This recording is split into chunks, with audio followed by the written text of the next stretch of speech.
ഡോക്ടറെ, ഈ പലപ്പോഴും നമ്മൾ കേട്ടിട്ടുള്ള സംഭവമാണ് ഉദ്ധാരണക്കുറവ് എന്ന് പറയുന്നത്. പ്രശ്നം എന്താ വെച്ചാൽ പല ആളുകളും വിചാരിക്കുന്നത് ഒരു വട്ടം ഉദ്ധാരണം കുറഞ്ഞാൽ പിന്നെ ഉദ്ധരിക്കില്ല, അല്ലെങ്കിൽ ഈ പെട്ടെന്ന് ശീഘ്രസ്ഖലനം, പിന്നെ ഈ പറഞ്ഞ നീളമില്ലായ്മ, അല്ലെങ്കിൽ വേണ്ട ഭാര്യ വേണ്ട രൂപത്തിൽ തൃപ്തിപ്പെടുത്താൻ പറ്റുന്നുണ്ടോ എന്നുള്ള സംശയം, ഇങ്ങനെയുള്ള ഒരുപാട് ബുദ്ധിമുട്ടുകൾ നമ്മൾ കാണുന്നുണ്ട്. അതിപ്പോൾ നിങ്ങൾ ഒ പിയിലാണെങ്കിൽ കാണുന്നുണ്ടാവും. നമ്മൾ ഇന്ന് എൻ്റെ ഒരു സംശയം, ഇങ്ങനത്തെ പ്രശ്നങ്ങളൊക്കെ നമുക്ക് പൂർണ്ണമായി മാറ്റാൻ പറ്റുമോ?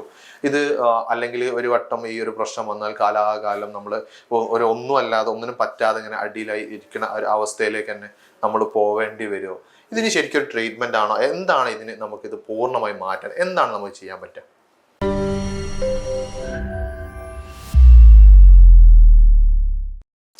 തീർച്ചയായിട്ടും ഇത് ട്രീറ്റബിൾ ആണ്. ഇത് കംപ്ലീറ്റ്ലി ഒരു സാധാരണക്കാരൻ, അതായത് നിങ്ങൾക്ക് ഇങ്ങനെ ഒരു പ്രശ്നം വരുന്നതിന്റെ മുന്നേ എങ്ങനെയായിരുന്നോ ആ ഒരു രീതിയിലേക്ക് തിരിച്ച് നോർമൽ ആക്കിയിട്ട് കൊണ്ടുവരാൻ എന്തായാലും സാധിക്കും. അപ്പം ഇതിലിപ്പം കുറേ മരുന്നുകൾ ഇന്നത്തെ കാലത്ത് വിപണിയിലുണ്ട്. ചിലത് സയന്റിഫിക് ആയിട്ട് പ്രൂവ് ചെയ്തതാണ്, അല്ലെങ്കിൽ ചിലർ ടെസ്റ്റഡ് ആണ്, കുഴപ്പമില്ല എന്നുള്ളത് രീതിയിലുണ്ട്.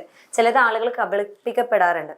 അപ്പം നമുക്ക് വീട്ടിലിരുന്നുകൊണ്ട് തന്നെ ഇതിനെ എങ്ങനെ മാനേജ് ചെയ്യാൻ പറ്റും, അല്ലെങ്കിൽ ഒരു 3 ജ്യൂസ് വെച്ചിട്ട് ഇതിന് നമുക്ക് എങ്ങനെ എത്രത്തോളം മാനേജ് ചെയ്യാൻ പറ്റും എന്നുള്ളത് നമുക്കൊന്ന് ഡിസ്കസ് ചെയ്യാം. ഇപ്പോൾ ചില ആളുകൾ പറയും, ഡോക്ടറെ എനിക്ക് ഷുഗർ ഉള്ളതുകൊണ്ടായിരിക്കാമല്ലേ ഇങ്ങനെ, അല്ലെങ്കിൽ ഞാൻ പണ്ട് സ്വയംഭോഗം നന്നായിട്ട് ചെയ്തതുകൊണ്ടായിരിക്കാമല്ലേ ഇങ്ങനെ എന്നൊക്കെ പറഞ്ഞ് ഒരുപാട് ക്വസ്റ്റ്യൻസ് ആയിട്ടൊക്കെ വരാറുണ്ട്. അപ്പം എൻ്റെ അടുത്ത് കഴിഞ്ഞ ഒരു ഒ പിയിൽ വന്ന ഒരു പേഷ്യൻ്റ് ആയിരുന്നു. അവരുടെ ഒരു റിവ്യൂ വേണമെങ്കിൽ നമുക്കൊന്ന് നോക്കാം. ലൈക്ക് എങ്ങനെയായിരുന്നു അവർക്ക് ഈ ഒരു ഇത് കഴിച്ചിട്ട്, അല്ലെങ്കിൽ ഈ ഒരു മെഡിസിൻ കഴിച്ചിട്ട് വിത്ത് നമ്മൾ പറഞ്ഞ കാര്യങ്ങളൊക്കെ ചെയ്തിട്ട് എങ്ങനെയാണ് ഉണ്ടായിട്ടുള്ളത്, എത്രത്തോളം ഉണ്ട് അവരുടെ ആ ഒരു ഇമ്പ്രൂവ്മെന്റ് എത്രത്തോളം വന്നിട്ടുണ്ട് എന്നുള്ളത് നമുക്കൊന്ന് നോക്കാം. ഡോക്ടറെ, ഞാൻ ഈ മരുന്ന് കഴിക്കുന്നുണ്ട് ഏകദേശം 20 ദിവസത്തിൻ്റെ അടുത്തേ ആയിട്ടുള്ളൂ. ഈ മരുന്ന് കഴിക്കുന്നതുകൊണ്ട് വളരെ ഫലപ്രദവും ഗുണവുമാണുള്ളത്. രോഗത്തിലും വണ്ണത്തിലും നിലത്തിലൊക്കെ വളരെ മാറ്റങ്ങൾ വന്നിട്ടുണ്ട്. ദാമ്പത്യ ജീവിതത്തിലും വളരെയധികം മാറ്റം വന്നിട്ടുണ്ട്. ഞാൻ 0 ആയി കിടക്കുന്ന എനിക്ക് ഒരു കൈ തന്ന് സഹായിച്ച ഇവിടെ ഡോക്ടറോട് ആദ്യം ഞാൻ നന്ദി അറിയിക്കട്ടെ. എത്ര നന്ദി കടപ്പാടും അറിയിച്ചാലും അതിനൊരു ഇത്രയും വലിയ സന്തോഷമാണ് ഡോക്ടർ എനിക്ക് ചെയ്തു തന്നിട്ടുള്ളത്. പിന്നെ ഈ ഒരു മരുന്ന് കഴിക്കുമ്പോൾ, ഈ മരുന്ന് കഴിക്കാനുണ്ടായ കാരണം, ഞാൻ ഈ ഹിബ ഡോക്ടർ യൂട്യൂബ് ചാനലിൽ കാണുകയും യൂട്യൂബ് ചാനലിൽ നിന്നും നമ്പർ എടുത്ത് ഹിബ ഡോക്ടർക്ക് വിളിക്കുകയും ഓൺലൈനിലൂടെ ഹിബ ഡോക്ടർ എനിക്ക് മരുന്ന് അയച്ചു തരികയാണ് ചെയ്തത്. ആ മരുന്ന് 20 ദിവസം ഞാൻ കഴിക്കൽ തുടങ്ങിയിട്ടായിട്ടുള്ളൂ. വളരെ ഫലപ്രദവും സന്തോഷമാണ്. ഈ മരുന്ന് കഴിക്കുന്നത് ഹെൽത്തിയാണ്. ഈ മരുന്ന് കഴിക്കുന്നതുകൊണ്ട് സൈഡ് എഫക്റ്റോ കാര്യങ്ങളോ ഒന്നും എനിക്ക് അനുഭവപ്പെട്ടിട്ടില്ല. വളരെ ഹെൽപ്പിയാണ്. ആദ്യമായിട്ടാണ് ഞാൻ ഹോമിയോ മരുന്ന് ഉപയോഗിക്കുന്നത്. എനിക്കത് ഭയങ്കര ഹാപ്പി ആയിട്ടാണ് തോന്നിയത്. എനർജിയാണ്, വളരെ എനർജിയാണ്. ആൾക്ക് നല്ലൊരു ഉന്മേഷ ആരോഗ്യം തോന്നുന്നുണ്ട്. ഞാൻ ഒന്നുകൂടെ ഇവിടെ ഡോക്ടർ നന്ദി അറിയിച്ചു കൊണ്ട് നിർത്തുന്നു. അൽഹംദുലില്ലാഹ്, നാഥനോട് സ്തുതി. അപ്പോൾ ഇതിൽ ഈ ഒരു ആൾക്ക് എന്തുണ്ടായിരുന്നെന്ന് വെച്ചാൽ അവർക്ക് ഉദാഹരണക്കുറവ് ഉണ്ടായിരുന്നു. അത് ആഗ്രഹിക്കുന്ന സമയത്ത് അവർക്ക് ബലം ഉണ്ടാവുന്നുണ്ടായിരുന്നില്ല, അല്ലെങ്കിൽ ബലം ഉണ്ടായാൽ തന്നെ ചിലപ്പം അവരെ പ്രവേശിക്കുന്നതിന് മുന്നേ തന്നെ അത് തളർന്നു പോകുന്ന ഒരു ഫീലിംഗ് ആയിരുന്നു. പിന്നെ അതേപോലെ അവർക്ക് തീരെ വണ്ണയില്ല, തടിയില്ല എന്നൊക്കെ ഉള്ളൊരു ബുദ്ധിമുട്ടുകളൊക്കെ ഉണ്ടായിരുന്നു.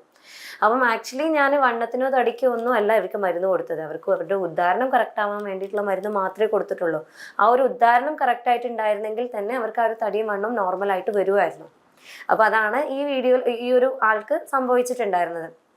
അവർ ചെറിയ പ്രായത്തിൽ നന്നായിട്ട് സ്വയംഭോഗം ചെയ്യുമായിരുന്നു. പിന്നെ കുറച്ചൊക്കെ ഒരു ടെൻഷൻ റിലേറ്റഡ് ആയിട്ടാണ് ആക്ച്വലി ആ ഒരു കേസ് ഉണ്ടായിരുന്നത്. അപ്പോൾ ആ ഒരു രീതിയിൽ നമ്മൾ ആ കേസിനെ ഹാൻഡിൽ ചെയ്തപ്പോൾ നല്ല രീതിയിലുള്ള റിസൾട്ടാണ് അവർക്ക് 1 മാസം കൊണ്ട് തന്നെ കിട്ടിയിട്ടുണ്ടായിരുന്നത്. അപ്പോൾ ഈ ഒരു ഉദ്ധാരണക്കുറവ് കാരണം പല ആളുകളും എങ്ങനെ ഡോക്ടറോട് പറയുക, എങ്ങനെ ഫേസ് ചെയ്യുക, അവരെങ്ങനെയാ വിചാരിക്കുക, എങ്ങനെയാ ഞാൻ ഒരു ഡോക്ടർ മുന്നിൽ പോവുക, ആളുകൾ എന്താ എന്നെക്കുറിച്ച് വിചാരിക്കുക ഈ പ്രായത്തിലോ, അല്ലെങ്കിൽ ഇങ്ങനെയോ.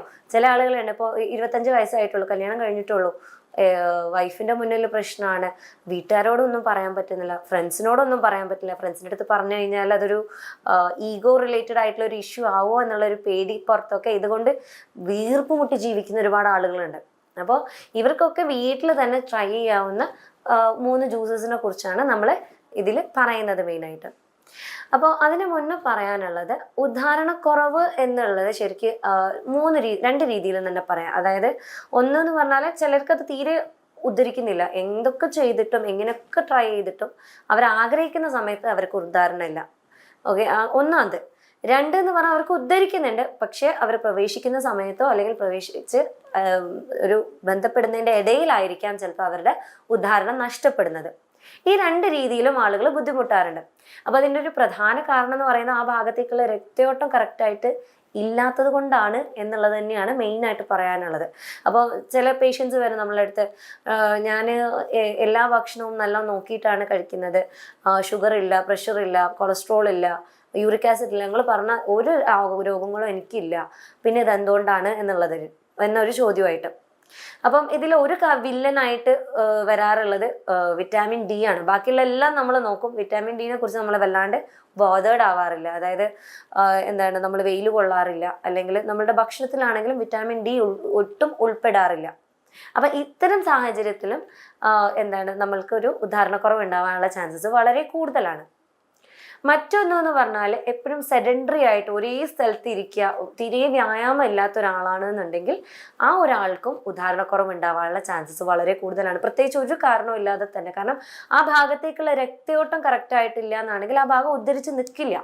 ലിംഗത്തിന്റെ ഒരു പ്രത്യേകത എന്ന് പറഞ്ഞാൽ ലിംഗം അങ്ങനെ ഉദ്ധരിച്ച് നിൽക്കാനുള്ള ഒരു കാരണം എന്ന് പറയുന്നത് ലിംഗത്തിലേക്കുള്ള കറക്റ്റായിട്ടുള്ള രക്തയോട്ടം എത്തുന്നതുകൊണ്ടാണ്.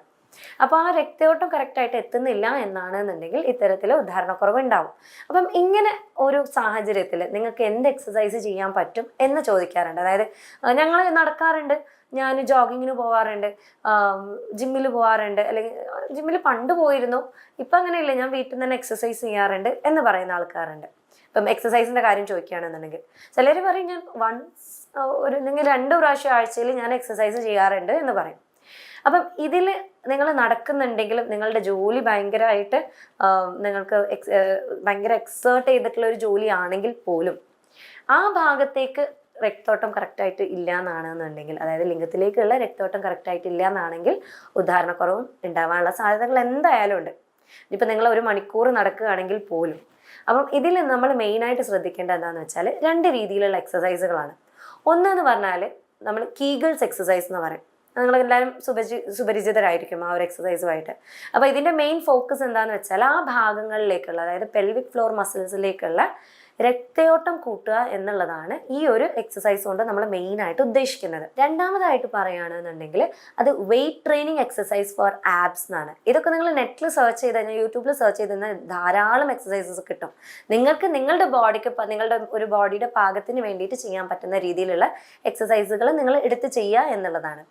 അപ്പം ഈ വെയിറ്റ് ട്രെയിനിങ്, അപ്പം വയറിനുള്ള എക്സസൈസ് ചെയ്തുകൊണ്ട് എന്താ ഡോക്ടറെ എന്ന് ചോദിക്കാറുണ്ട്. അപ്പം ഇതിലെന്താന്ന് വെച്ചാൽ നമ്മൾ ചില ആളുകൾ ചെവി ആട്ടുന്നത് കണ്ടിട്ടുണ്ടാകും. അപ്പോൾ ആനേൻ്റെ ഒക്കെ ചെവി ആട്ടുന്ന പോലെ തന്നെ ചില ആളുകൾക്ക് ഈ ചെവി ഇളക്കാനുള്ള ഒരു പ്രത്യേക കഴിവുണ്ട്. അത് ആക്ച്വലി പ്രത്യേക കഴിവല്ല, അത് അവർ ഉണ്ടാക്കിയെടുക്കുന്ന കഴിവാണ്. അതായത് എല്ലാവർക്കും ഈ ഒരു ഭാഗത്ത് ചെറിയൊരു കൺട്രോൾ ഉണ്ട്, വളരെ ചെറിയൊരു കൺട്രോൾ. അത് ചില ആളുകൾ അത് ഇരുന്ന് അതിലേക്ക് കോൺസെൻട്രേഷൻ കൊടുത്ത് അതിനെ ട്രെയിൻ ചെയ്തിട്ടാണ് ആ ഒരു ഭാഗത്തിനെ ഇളക്കിക്കൊണ്ടിരിക്കുന്നത്. അതായത് ആ ഒരു മൂവ്മെന്റ് അവരുടെ കൺട്രോളിൽ വരുത്തുന്നത്. അപ്പം അത് പറയാനുള്ള കാരണം എന്താ, അതൊരു ഉദാഹരണമായിട്ട് പറഞ്ഞാൽ നമ്മളൊരു കോൺസ്റ്റന്റ് ട്രെയിനിങ് ആ ഒരു ഭാഗത്തിന് കൊടുത്തു കഴിഞ്ഞാൽ ആ ഒരു ഭാഗത്തിൻ്റെ ഒരു കൺട്രോൾ നമുക്ക് കിട്ടും എന്നുള്ളത്, പ്രത്യേകിച്ച് ഒരു ചെറിയ കൺട്രോളുള്ള ഭാഗമാണെന്നുണ്ടെങ്കിൽ. അപ്പം ലിംഗത്തിൻ്റെ ഒരു കേസ് പറയുകയാണെന്നുണ്ടെങ്കിൽ ലിംഗത്തിൻ്റെ ഒരു ഭാഗത്ത് നമുക്ക് കൺട്രോൾ ഉണ്ട്, മറ്റൊരു ഭാഗത്ത് നമുക്ക് കൺട്രോൾ ഇല്ല. ചില മസിൽസിൽ നമ്മളുടെ ഇപ്പം നമ്മൾ കൈ ഇളക്കുന്നത് പോലെയുള്ള കൺട്രോൾ, നമുക്ക് കൈ എടുക്കണം, കൈ വെക്കണം എന്നൊക്കെ ഉള്ള നമ്മളുടെ ഓൺ കൺട്രോളിലാണ് നമ്മുടെ കൈ കിടക്കുന്നത്, കൈയിൻ്റെ മസിൽസ് കിടക്കുന്നത്. പക്ഷെ നമ്മളുടെ ഹാർട്ടിൻ്റെ ബീറ്റ്, നമ്മളെ ഹൃദയം ഇത്ര മിടിപ്പ്, ഇത്ര സെക്കൻഡിൽ ഇത്ര മിടിക്കണം, അല്ലെങ്കിൽ ഇങ്ങനെ മിടിക്കണം എന്നൊന്നും നമുക്ക് കൺട്രോൾ ചെയ്യാൻ പറ്റില്ല. അപ്പം ഇതേപോലെ 2 രീതിയിലുള്ള കൺട്രോളാണ് നമ്മളുടെ ലിംഗത്തിനുള്ളത്. അപ്പം ഈ കൺട്രോളുള്ള ഭാഗം, അല്ലെങ്കിൽ നമ്മൾക്ക് കൺട്രോളുള്ള ആ ഒരു മസിൽസിനെ നമുക്ക് നല്ല രീതിയിൽ ഒന്നും കൂടെ നമ്മളുടെ പരിധിയിൽ വരുത്താൻ ഹെൽപ്പ് ചെയ്യുന്നതാണ് ഈ ഒരു അബ്ഡോമിനൽ മസിൽസിൻ്റെ എക്സസൈസ് എന്ന് പറയുന്നത്, അതായത് വെയിറ്റ് ട്രെയിനിങ് എക്സസൈസ് എന്ന് പറയുന്നത്. അപ്പോൾ ഇത് തുടർച്ചയായിട്ട് നിങ്ങളൊരു 3/4 മണിക്കൂറെങ്കിലും ദിവസവും ചെയ്യുന്നുണ്ട് എന്നുണ്ടെങ്കിൽ വളരെ ഹെൽപ്ഫുൾ ആയിരിക്കും. അപ്പം ഇത് 3/4 മണിക്കൂർ എന്ന് പറയുന്ന ഒരു ദിവസം കൊണ്ട് തന്നെ നിങ്ങൾ 3/4 മണിക്കൂർ ചെയ്യുക എന്നുള്ളതല്ല, നിങ്ങൾ കൺസിസ്റ്റൻ്റ് ആയിട്ട് ചെയ്യുക. ഇപ്പോൾ ഇന്നൊരു 5 മിനിറ്റ് ചെയ്യുകയാണ്, നാളെ ഒരു 10 മിനിറ്റ് ചെയ്യുകയാണ്, അതങ്ങനെ സമയം കൂട്ടി നിങ്ങൾ ഡെയിലി ചെയ്യുന്നുണ്ട്, ഡെയിലി 3/4 മണിക്കൂർ 2 എക്സസൈസും കൂടെ ചെയ്യുന്നുണ്ട് എന്നുള്ള രീതിയിലേക്ക് വരുത്തുക. അല്ലാതെ ഒറ്റയടിക്ക് 3/4 മണിക്കൂർ ചെയ്തു പിറ്റത്തെ ദിവസം പിന്നെ കുറേ ദിവസത്തേക്ക് കയ്യും കാലും വേദനിച്ച് ഒന്നും ചെയ്യാതിരിക്കുന്നതുകൊണ്ട് ഇതിലൊരു കാര്യവും ഉണ്ടാവില്ല. നമ്മൾ കൺസിസ്റ്റൻ്റ് ആയിട്ട് ചെയ്യുകയാണെന്നുണ്ടെങ്കിൽ അതിൻ്റെതായ റിസൾട്ട് നമ്മൾക്ക് എപ്പോഴും നമ്മളുടെ OPയിൽ കണ്ടിട്ടുണ്ട്. അതായത് ഇപ്പോൾ പേഷ്യൻസ് വരുമ്പം മാറ്റം ഉണ്ടെന്ന് പറയുന്ന പേഷ്യൻസിനോട് ചോദിക്കുകയാണെന്നുണ്ടെങ്കിൽ അവർ കറക്റ്റായിട്ട് അത് ചെയ്തിട്ടുണ്ടാവും. മാറ്റം ഇല്ല എന്ന് പറയുന്ന പേഷ്യൻസിന് അവർ മരുന്നുമ്പോൾ മാത്രം ആശ്രയിച്ച് നിൽക്കുന്ന ആളുകളാണ്. ആ സാഹചര്യത്തിൽ എപ്പോഴെങ്കിലുമൊക്കെ ആയിട്ടാണ് ഡോക്ടറെ ഞാൻ എക്സസൈസ് ചെയ്തിരുന്നത് എന്നുള്ളത് കേട്ടിട്ടുണ്ട്. അപ്പം ഈ ഒരു 2 കാര്യം എന്തായാലും നിങ്ങളുടെ ലൈഫിൻ്റെ ഒരു ഭാഗമായിട്ട് മാറ്റുക എന്നുള്ളത് നിർബന്ധമാണ്. ഇതിനായിട്ട് സ്വയംഭോഗം ചെയ്യുന്ന ഒരാളാണ് എന്നുണ്ടെങ്കിൽ ഒരു മാസത്തിലേക്ക് ഒരു 4 തവണയെങ്കിലും ആക്കിയിട്ട് അതിനെ കുറച്ച് കൊണ്ടുവരിക എന്നുള്ളത് നിർബന്ധമാണ്. കാരണം വികാരമല്ലേ ഡോക്ടറെ, ഞങ്ങൾക്കിത് കൺട്രോൾ ചെയ്യാൻ പറ്റുന്നില്ല, അല്ലെങ്കിൽ ഉറക്കത്തിൽ പോവുകയാണ്, അങ്ങനത്തെ ബുദ്ധിമുട്ട് വരികയാണ് എന്ന് പറയുന്നവരോട് പറയാനുള്ളത് നിങ്ങൾ എക്സസൈസ് ചെയ്യുക. നിങ്ങളുടെ കൺട്രോൾ നിങ്ങളുടെ കയ്യിലാണ്. അതെന്തായാലും നിങ്ങൾക്ക് കിട്ടും. നിങ്ങൾ എക്സസൈസ് ചെയ്യുന്ന തോറും അല്ലെങ്കിൽ നിങ്ങൾക്കൊരു ഹോബി ഉണ്ടാകും തോറും നിങ്ങൾക്ക് നിങ്ങളുടെ ബോഡിയുടെ മേലുള്ള കൺട്രോൾ കുറച്ചും കൂടെ കിട്ടും. നിങ്ങളുടെ ബോഡി അല്ല നിങ്ങളെ കൺട്രോൾ ചെയ്യുന്നത്, നിങ്ങൾക്ക് നിങ്ങളുടെ ബോഡീനെ കൺട്രോൾ ചെയ്യാനുള്ള എല്ലാ കപ്പാസിറ്റിയും ഉണ്ട്. ഓക്കെ, അപ്പം ഇതെന്തായാലും നിങ്ങൾ ശ്രദ്ധിക്കുക എന്നുള്ളതാണ്. ഇനി ഒരു 3 ജ്യൂസ് നമ്മൾ പറയുകയാണെന്നുണ്ടെങ്കിൽ അതിൽ ആദ്യം തന്നെ പറയാനുള്ളത് ബീട്രൂട്ട് ജ്യൂസാണ്. അതായത് ബീട്രൂട്ടിൻ്റെ കഷ്ണം നമ്മൾ നന്നായിട്ട് ജ്യൂസ് ആക്കിയിട്ട് അതൊക്കെ കുടിക്കുകയാണെന്നുണ്ടെങ്കിൽ അതിലൊരുപാട് നൈട്രേറ്റ്സ് ഉണ്ട്. അത് നമ്മുടെ ശരീരത്തിൽ ഒരു ആൻറ്റി ഓക്സിഡൻ്റ് ആയിട്ട് പ്രവർത്തിച്ച് നമ്മളുടെ ലിംഗത്തിലേക്കുള്ള ബ്ലഡ് ഫ്ലോ കൂട്ടാൻ നന്നായിട്ട് ഹെൽപ്പ് ചെയ്യും. അതേപോലെ മറ്റൊന്നാണ് അവക്കാഡോ എന്ന് പറയുന്നത്. അതിലുള്ള വിറ്റാമിൻസും അതേപോലെ മിനറൽസും നമ്മളുടെ ടെസ്റ്റോസ്റ്ററോണിനെ റെഗുലേറ്റ് ചെയ്യാനും നമ്മൾക്ക് നല്ല രീതിയിലുള്ള ഒരു ഉദാഹരണം മെയിൻറ്റെയിൻ ചെയ്യാനും നന്നായിട്ട് ഹെൽപ്പ് ചെയ്യുന്ന ഒന്നാണ്. മറ്റൊന്നാണ് ഓറഞ്ചിൻ്റെ ജ്യൂസ് എന്ന് പറയുന്നത്. പൊതുവേ ഞാൻ ജ്യൂസ് പ്രിഫർ ചെയ്യാറില്ല, പക്ഷെ നിങ്ങൾക്ക് കുടിക്കാൻ സൗകര്യത്തിന് പറയാണ് ഓറഞ്ചിൻ്റെ ജ്യൂസ് എന്നുള്ളത്. കാരണം എന്താണെന്ന് വെച്ചാൽ ഓറഞ്ചിന് എന്നുള്ളതല്ല, വിറ്റാമിൻ സി റിച്ച് ആയിട്ടുള്ള ഏത് ജ്യൂസ് ആണെന്നുണ്ടെങ്കിലും ഏത് ഭക്ഷണമാണെന്നുണ്ടെങ്കിലും അത് വളരെ നല്ലതാണ്, പ്രത്യേകിച്ച് ഉദാഹരണത്തിൻ്റെ കേസിൽ. കാരണം എന്താണെന്ന് വെച്ചാൽ പഠനങ്ങൾ പറയുന്നുണ്ട് അതൊരു മൂഡ് ബൂസ്റ്ററാണ്. ചില ആളുകളോട് പറയാറുണ്ട് നിങ്ങൾ ഇന്നൊരു ബന്ധപ്പെടാൻ താല്പര്യപ്പെടുന്നുണ്ട് അല്ലെങ്കിൽ ഇന്ന് ബന്ധപ്പെടാൻ ചാൻസ് ഉണ്ട് എന്നുണ്ടെങ്കിൽ 1 മണിക്കൂർ മുന്നേ നിങ്ങളൊരു ഗ്ലാസ് ഓറഞ്ച് ജ്യൂസ് കുടിക്കൂ എന്നുള്ളത്. കാരണം എന്താണെന്ന് വെച്ചാൽ ആ ഭാഗത്തേക്കുള്ള രക്തയോട്ടം കൂട്ടാൻ നന്നായിട്ട് ഇത് സഹായിക്കും. അതേപോലെ വിറ്റാമിൻ സി റിച്ച് ആയതുകൊണ്ടാണ്. അപ്പോൾ ഓറഞ്ച് ജ്യൂസ് എന്നുള്ളത് മാത്രമല്ല, ഏത് വിറ്റാമിൻ സി റിച്ച് ആയിട്ടുള്ള ഭക്ഷണങ്ങളും ഒരു മണിക്കൂർ മുന്നേ കഴിക്കുകയാണെന്നുണ്ടെങ്കിൽ ആ ഭാഗത്തേക്കുള്ള രക്തയോട്ടം നന്നായിട്ട് കൂട്ടാൻ സഹായിക്കും എന്നുള്ളത് പഠനങ്ങൾ നന്നായിട്ട് പറയുന്നുണ്ട്. അപ്പം ഇതൊക്കെ ചെയ്തിട്ട് നിങ്ങൾക്ക് ഉദാഹരണം കറക്റ്റ് ആവുന്നില്ല, എക്സസൈസ് ചെയ്യുന്നുണ്ട്, ഞാൻ ഭക്ഷണമൊക്കെ റെഗുലേറ്റ് ചെയ്യുന്നുണ്ട്, എന്നിട്ടും എനിക്കൊരു മാറ്റം ഇല്ല എന്നൊരവസ്ഥയാണെന്നുണ്ടെങ്കിൽ നിങ്ങൾക്ക് എന്നെ കോൺടാക്ട് ചെയ്യാവുന്നതാണ്. ഞാൻ doctor Hiba Abdul Majeed, doctor Basim's homoeo hospital, Pandikkad, Malappuram ജില്ല.